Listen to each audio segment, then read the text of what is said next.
There was an unfortunate shooting at a Nashville elementary school a couple of days ago. Too many casualties in it. The police did get there relatively quickly, but too many casualties.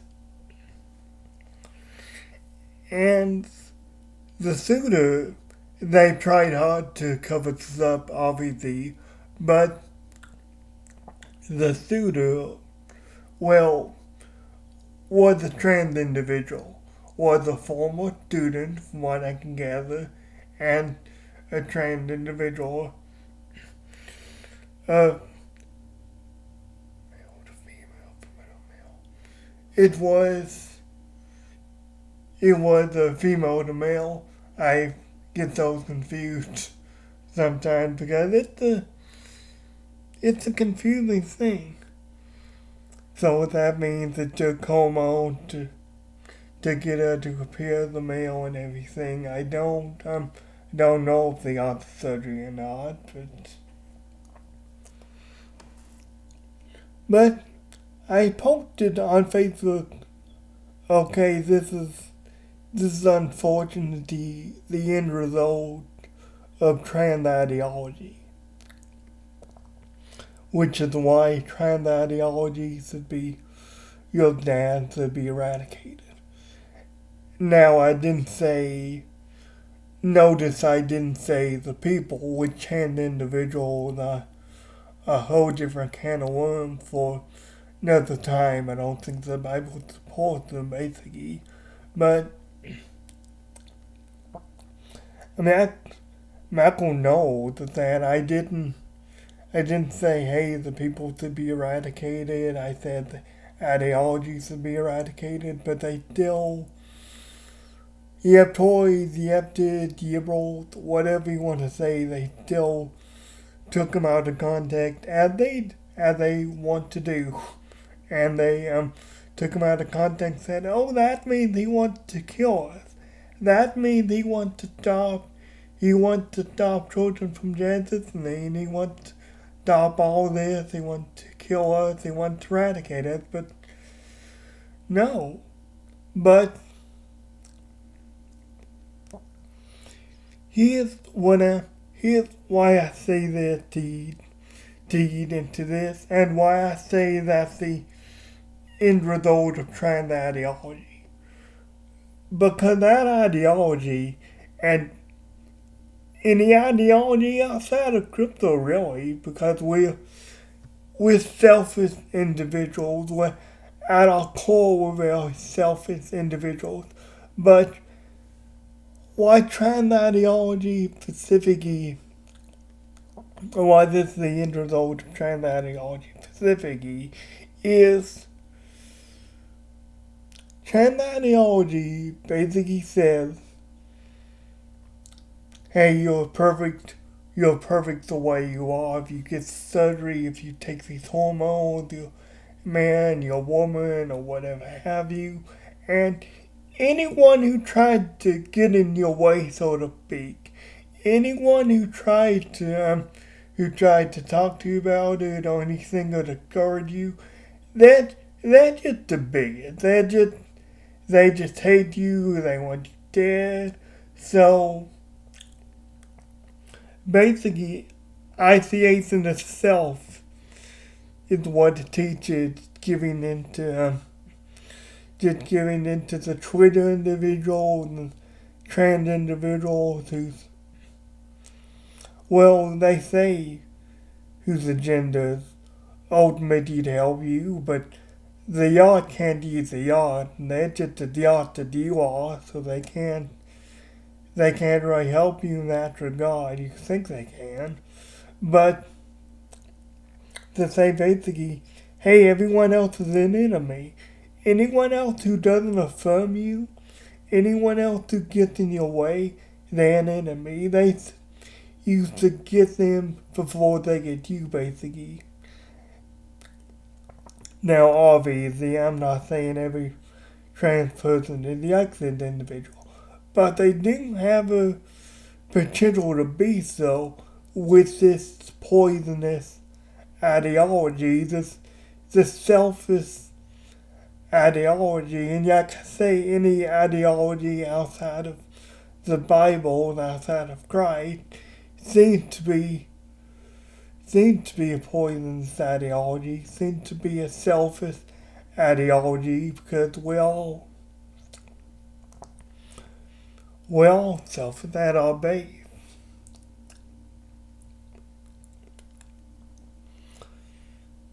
I'm not against, like I say, this individual probably talk to people and talk to people about how she was feeling, and I mean got the wrong information from that. But my point from that is I'm not opposed to therapy as a concept. I'm not opposed to talk to someone. I think we've traded in a relationship with God for therapy. We've traded in a relationship with God for maybe, especially these people and people nowadays, they've traded in a relationship with God for the feeling of validation, the feeling of acceptance, and the feeling of full tolerance, basically, the feeling of isolation of themselves from people who really want to help them, but who they get told are people who want to hurt them. Anybody who doesn't accept them for who they are, just people want to hurt them. You have to get them before they get you, basically. But what does the Bible say about this? Now, people with seek therapy, now I'm not going to say all of them, but a lot of that does come from depression, a lot of that does come from unwanted thoughts in your mind, and you have to talk it out with someone. I'm not even generally opposed to that. The Bible even says to bear one another's burdens, but there's a right way to do that. And people have the wrong way of doing it because they don't see God first. Like I say, they trade in a God for validation of themselves, for this idea that they're perfect just the way they are, or with whoever they want to be. They trade in that relationship with God for that. But yet you look at 1 Kings 19, 4 through 14. Again, that's 1 Kings 4 through 19. They said of us about a guy named Elijah. He just came off a mountaintop experience with fantasy the priest to Baal, and proving, for lack of a better word, that the God of himself, the God of Jacob, the God of Israel, the Yahweh is the one true God. Done with verse 4. This is interesting. But he himself, when a day journeyed to the wilderness, and came and sat down under a broom tree, and he prayed that he might die, said, "It is enough. Now, Lord, take my life, for I am no better than my fathers." Then as he lay and slept under the broom tree, suddenly an angel touched him and said, "Arise and eat." Then he looked, and there was by his head was a cake baked on coals and a jar of water. So he ate and drank and lay down again. And the angel of the Lord came back the second time and touched him and said, "Arise and eat, because the journey is too great for you."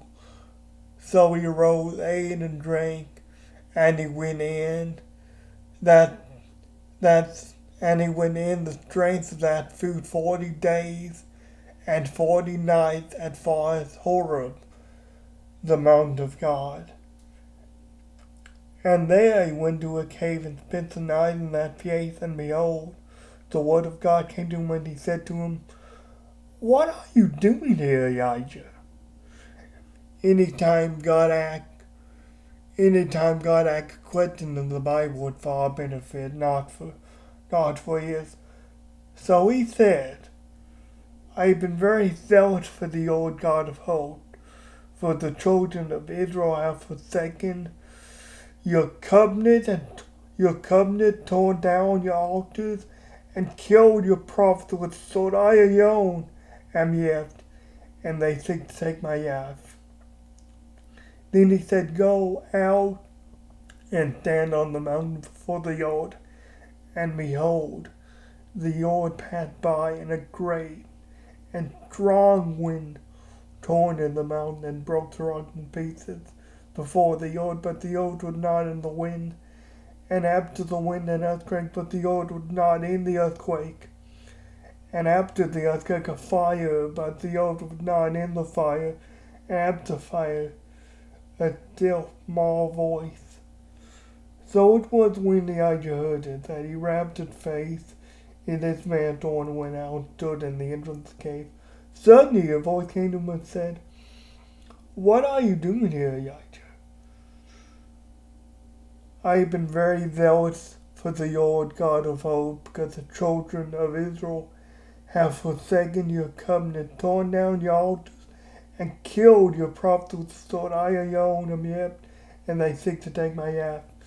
Then the Lord said to him, "Go, return on your way to the wilderness of Damascus, and when you arrive, anoint Hazael as king of Syria. Also you shall appoint Jehu the son of Nimshi as king of Israel, and Elijah the son of Shaphat of Abel Meolah you shall anoint as prophet in your place."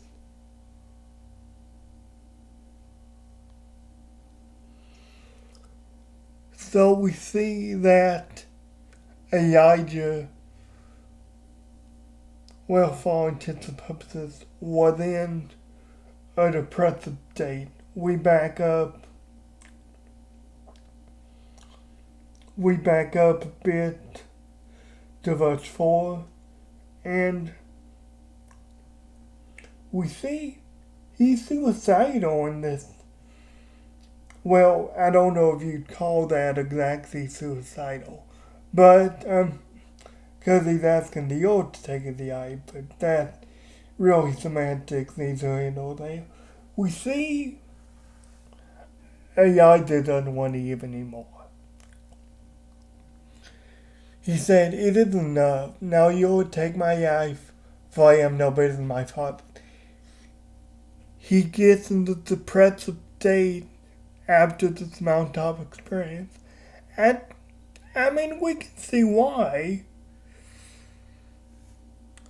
I mean, as he said, the prophets and all the heads of these false gods, they're trying to kill him. He's the only one yet. But we see that God didn't abide by that. An angel of the Lord said with him, we go forward a little bit, said with him 40 days and 40 nights, brought him food for nourishment and everything. And he arose, ate, and drank each time. The Lord was preparing him for a journey, as we see. And at the end of all this, God says, "Go.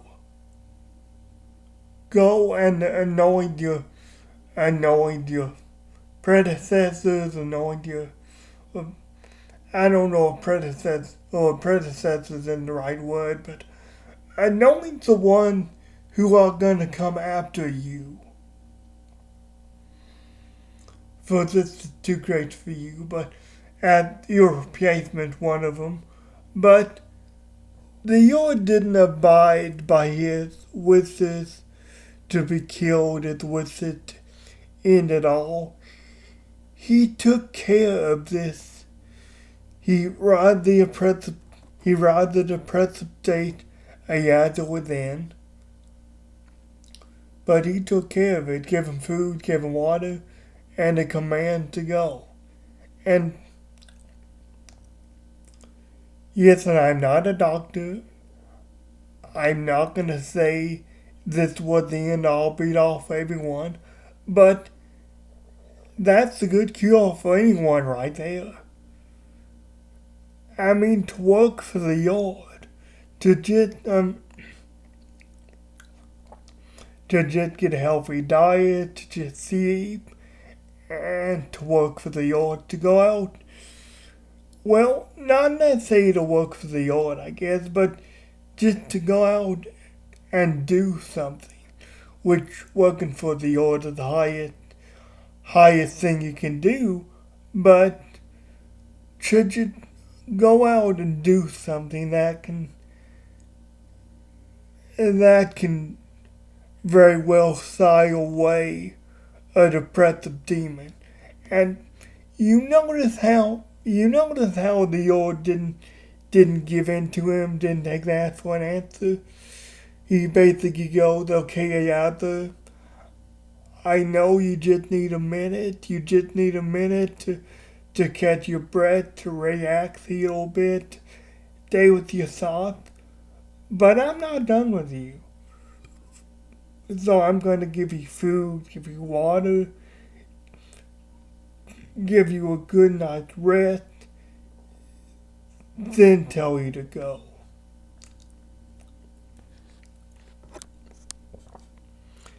It's very yucky this woman was in a depressive state. It's very yucky this woman had no way out because, well, this woman thought there was no way out indeed, because you don't go into a goal with a gun and shoot up people and not expect to be killed yourself. I mean, you just don't do that. This woman was in a depressive state, but she handled it wrong. She was probably listening to the eye, and to anyone who would say, "Oh, they're out to get you, so we need a trans day of vengeance. We need to rock," which is a real thing on Twitter, by the way. Twitter's been getting rid of it, which is good, but it's a real thing on Twitter, by the way. It was gonna, from what I can gather, something or another is gonna happen, may happen on Saturday in Washington, D.C. So, and hey, it may not happen, but I encourage just all you in general, just to be vigilant and to be on your guard and to be on your toes. But anyway, not trying to dismiss that, but anyway, this depressive woman in a depressed state, was getting into the eyes of individuals and saying, "Hey, you should get them before they get you. There's really no point in living because they're banning trans surgeries for minors, and they're banning drag shows, Tennessee is, and all the yikes. So, hey, they're against you, so there's no point in living." But no, that's a very selfish. This is what I mean when I say trans ideology is a very selfish ideology, just looking at self and what can make you happy short term, and just the fact, okay, everyone's against you, so there's no point in living. But No, everyone that you think you need to accept you and that you think you need acceptance from may be against you, but God is never against you. Because, like it says in the book of Genesis, God created the male and female. Just that trans ideology doesn't exist with God. I mean, that's why I say we replace God with this ideology, we replace God with this and that, because God, well, not that he physically can't exist, because he can't exist anywhere and he is everywhere, but God can't exist in the same space as the trans ideology is, because they contradict each other. And that's what they ultimately want. They want, maybe not in so many words, but ultimately they do want the destruction of humanity and the destruction of the self. Ultimately, they might not say that, but that's where ultimately this ideology and others like it are gonna lead. Guys, we should champion talking with God. Talking with God about the stuff and talking with God about our feelings.